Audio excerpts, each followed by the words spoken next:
Hey, how you doing? It's Dan McDonald, and you know me as the Life Regenerator on YouTube. I had the camera set up from earlier, and then I went to go make some salsa for Sophia's dinner, and I thought, well, I might as well snap off another video, because as you know, or do not know, that's what I do. I make videos. And so I'm going to make this epic salsa. Very unique, but very simple. But this will wow the people at the party, okay? This is raw food at its finest, okay? So I'm going to take, and if you would do me a favor and transcribe this recipe down below, I would really appreciate that. I love your comments. I love your thumbs up, and I love it when you subscribe, and I also love it when you share. So thank you very much for all your love and support. I appreciate it a lot. I've got a 1 heirloom tomato. So basically 2 cups of chopped tomatoes, whatever you got. But this is a nice, beautiful, ripe heirloom at the end of the season now, but still looking pretty good. And then I've got half of a purple onion, or about 1 cup of chopped onion. After that, garlic to taste. I'm going to throw in 4 large cloves. This is a purple garlic, actually, that I've got here. Purple garlic, so pretty good, but it's mild though. So garlic to taste, but I put in 4 large cloves of mild garlic. You might want to do just 1 or 2 if you've got a hotter garlic. There's a lot of different varieties out there. Next, I've got a nice jalapeno. Oops, dropped one. That's okay, and that's probably about 2 tablespoons of minced jalapeno, okay?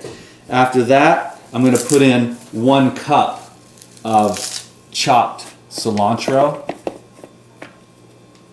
Now for the spices. I'm going to do a little bit of Celtic sea salt. Himalayan salt is good. I'm going to put in about 1, maybe 2 teaspoons of salt. Next, here's the secret ingredients, and this is what takes it over the top. Like, oh, right there, right? Well, let's see. We'll do this. I've got my little, I've got some lime here, right? So you throw the lime in. You can use lemon, but lime just makes a better salsa, in my personal opinion. But it also works as a preservative, so you can make this now, and a week later, it'll still be okay if you keep it in the fridge. So I'm going to put the juice of 1 lime. It's probably about 3 or 4 tablespoons of lime juice. And when I make things for Sophia, she really loves the lemon and the lime. So I know I can go heavy on that. You may want to go with just 1 or 2 tablespoons. But for this recipe down below, we'll say 4 tablespoons of the lime juice here. Next, and I said, here's the magic. This is where things start to get very interesting and tasty and delicious. Okay, so I'm going to go with a teaspoon of cumin and a teaspoon of paprika.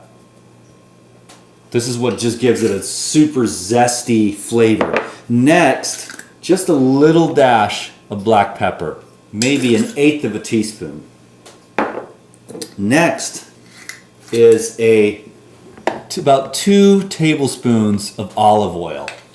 Very unique in a salsa, but if you take that to the party, it's going to create a savoriness and a roundness that they're not going to be used to when they're dipping their chips. You're going to be like, this salsa is really good because it's got that fatty, savory deliciousness along with the herbs and spices here, okay? I'll answer a question I got the other day from the Insiders Club, and I think that now is an appropriate time. There's different phases in the health and the healing and the raw foods and the diet game. Spices can be stimulating. They can also be irritating. And so if you're getting to a very high level of like juice fasting or fruitarianism, the spices and herbs may end up being too stimulating and too irritating for you at a certain point in your journey. Other times they can be very beneficial and medicinal. But you have to actually make that decision for yourself. So if you're very high in the fruitarianism or the detoxification or the water fasting, you may want to completely eliminate salt, spices, and herbs altogether until you get your senses under control and you get yourself detoxified.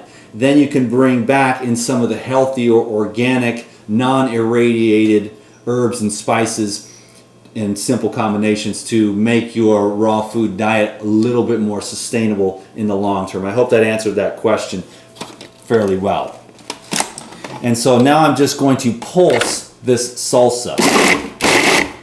I'm going to make it a little bit chunky, I think, tonight. You can get it really thin and very small and minced, or you can make a nice chunky salsa. See where we at. Just a couple more pulses.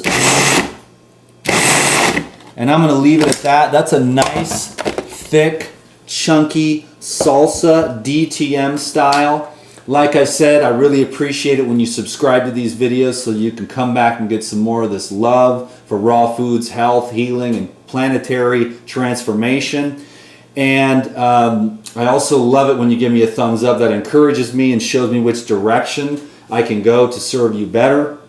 And when you share these videos, we get the message out there that these wholesome foods can actually be delicious. This lifestyle actually can be sustainable. And when we spend money on organic foods and we learn how to create delicious recipes, we're voting with our dollar to move the planet in a direction that's sustainable. So thank you very much for your love and support. I appreciate you. I will talk to you soon. Enjoy the salsa. You can dip your zucchini chips in this. You can put this on your baked potatoes. You can put this and use this for vegetables. You can take a couple of avocados, chop them up, and mix in 2 cups, 1 to 2 cups of this salsa and make a nice guacamole. The options are infinite.